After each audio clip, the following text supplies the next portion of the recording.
¿alguna vez sientes como que te ahogas en información y solo buscas encontrar algo realmente valioso? Como encontrar una pepita de oro entre tanta tierra.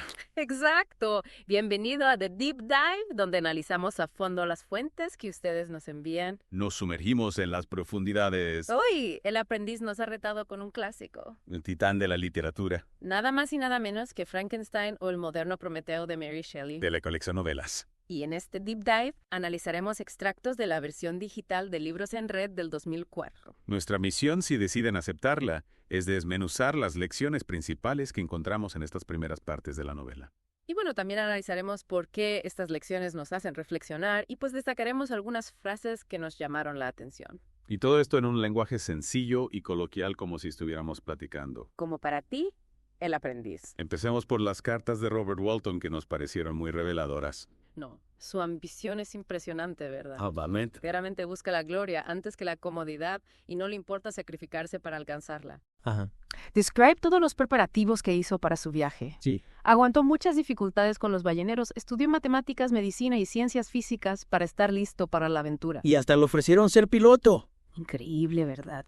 Habla de una ambición fuera de lo común impulsada por el reconocimiento. Por supuesto por el logro, pero no solo busca la gloria personal. Exacto. ¿Qué más dice Walton sobre sus emociones? Pues necesita un amigo desesperadamente, Ajá, alguien con quien compartir sus triunfos y alguien que lo apoye cuando fracasa. claro.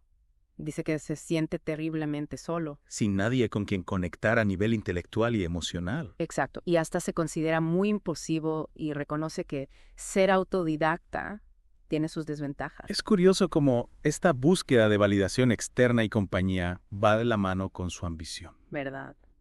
Es una necesidad humana básica, la de conectar incluso para la gente más motivada. Ajá. Y esto nos lleva al encuentro en el hielo, ¿no? Exacto. Primero se topa con un viajero en el hielo con solo un perro vivo. Ajá. Y a Walton le sorprende que este hombre le pregunte a dónde va. Al Polo Norte. Sí, ¿Esto nos da una pista de que ambos tienen motivaciones similares? quizá obsesivas.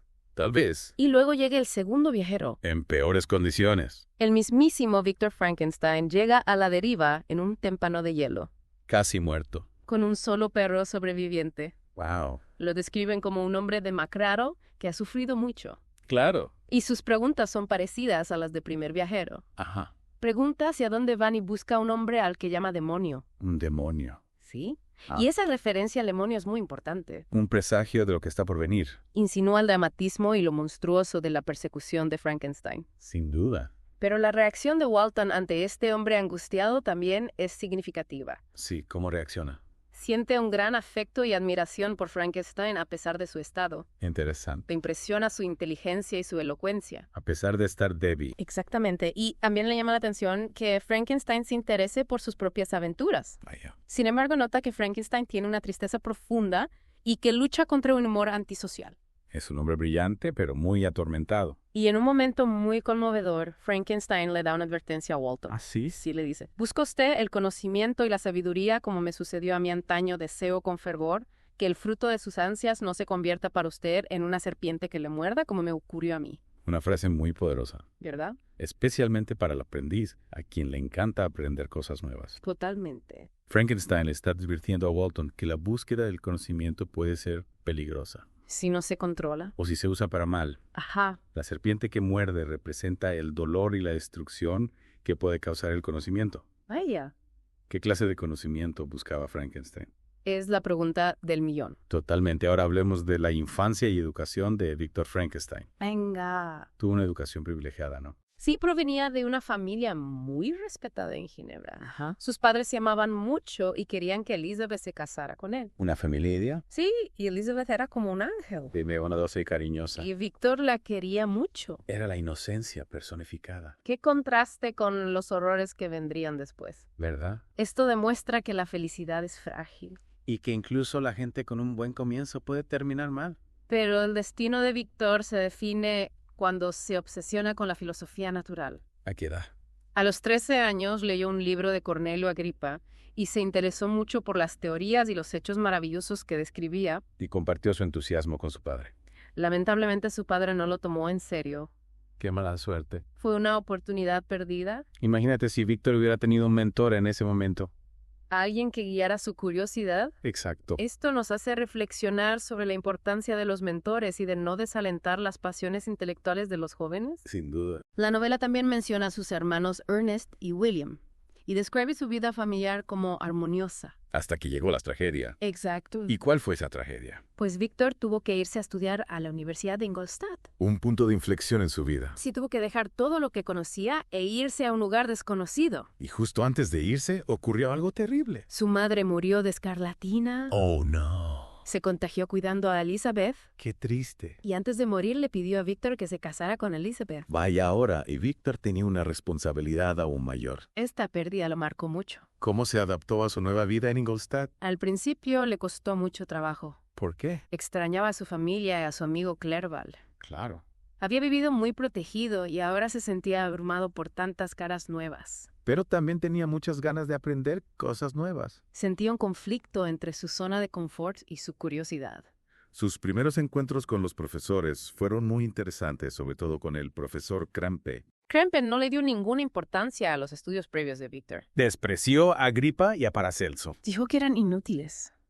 Y Víctor se sintió ofendido. Le parecía que la filosofía natural moderna era aburrida comparada con las ideas de los pensadores antiguos. Víctor creía que el pasado era más interesante que el presente. Sentía que le pedían que cambiara quimeras de grandeza infinita por realidades de poco valor. Víctor era un poco arrogante al principio, ¿no? Sí, creía que lo sabía todo y despreciaba los avances modernos. Pero luego conoció al profesor Waldman. Él tenía una perspectiva diferente. ¿En qué sentido? Waldman reconocía el valor de los pensadores antiguos y los veía como los precursores de la química moderna. Ajá. Le dijo a Víctor que los filósofos modernos debían los cimientos de su sabiduría a la entrega infatigable de estos hombres. Esa frase es muy importante. Waldman le estaba diciendo a Víctor que el conocimiento se construye sobre los descubrimientos del pasado. Y eso lo inspiró mucho. Se dedicó al estudio de la filosofía natural y de la química y progresó rápidamente. Esto nos lleva al punto de inflexión que mencionamos antes. Exacto. Pero antes de hablar de eso, hablemos de la llegada de Clerval a Ingolstadt. Justo en medio de los estudios de Víctor, Ajá. Clerval le trajo un poco de alegría. Pero Víctor no reaccionó como esperaba. Ah. ¿Qué pasó? Su alegría se convirtió en una crisis nerviosa. ¿Por qué? Le aterrorizaba que Clerval descubriera la criatura que había creado. Vaya, Tenía tanto miedo que se enfermó. una enfermedad febril. Sí, y Clerval lo cuidó. Víctor pasó de la búsqueda intelectual al colapso físico y emocional. Sí. Mientras se recuperaba, recibió una carta de Elizabeth. En la que le decía que estaba muy preocupada por él. Hacía mucho que no leía una carta suya. Y también le habló de Justine Moritz, ¿Quién era Justine Moritz? una joven que vivía con la familia Frankenstein. Ajá. Y Elizabeth le contó cómo había llegado allí, Esto será importante más adelante. sobre todo por lo que pasó después. Ya veo. La carta también traía malas noticias. ¿Qué había pasado? Habían asesinado al pequeño William. ¡Qué horror! Era una tragedia para la familia. Claro. Y Elizabeth le decía que acusaban a Justine del crimen. Justine. Sí, pero Elizabeth estaba segura de que era inocente. Vaya. Víctor se sintió fatal al leer la carta. Lógico. ¿Le atormentaba la culpa? Ya. Hasta los elogios de Waldman por sus logros científicos le parecían crueles. ¿En serio? Sí sentía que sus logros eran instrumentos para proporcionarle una muerte lenta y cruel. Sentía que su búsqueda de conocimiento había causado el sufrimiento de su familia. Exactamente. Qué terrible. Clerval intentó animarlo Era un buen amigo. y al final lo convenció de hacer una excursión. Para distraerse. Sí, para olvidarse un poco de la culpa y el horror. Pero la paz no duró mucho. No. ¿Por qué no? Porque recibió una carta de Alphonse confirmando la muerte de William. Oh, no. Describía el dolor que sentía la familia. Y Víctor se sintió obligado a regresar a Ginebra. Pero tenía un dilema. ¿Qué dilema? Debía revelar la verdad sobre la criatura. Era una decisión difícil. Sabía que la criatura era la culpable, pero no quería que lo tacharan de loco. ¿Y qué pasó cuando regresó a Ginebra? Todos acusaban a Justine. ¿Por qué? Tenían pruebas circunstanciales contra ella. ¿Qué tipo de pruebas? No estuvo en casa la noche del asesinato, la vieron cerca del cuerpo a días siguientes. Se comportó de forma extraña cuando la interrogaron y encontraron la miniatura de William en su bolsillo. Vaya, parecían pruebas sólidas. Pero Elizabeth no se creía nada. Confiaba en Justine. Sí la quería mucho y creía en su inocencia. Defendió a Justine con todas sus fuerzas. Fue muy conmovedor. Pero no fue suficiente. No la condenaron. ¿Y qué hizo Víctor? No dijo nada. A pesar de que sabía la verdad. Sí. ¡Qué terrible! Al final, Justine confesó para evitar una condena mayor. Pero la novela deja claro que era inocente. Sí. Y Elizabeth se sintió muy decepcionada con la justicia. Preguntó cómo podría volver a creer en la bondad humana.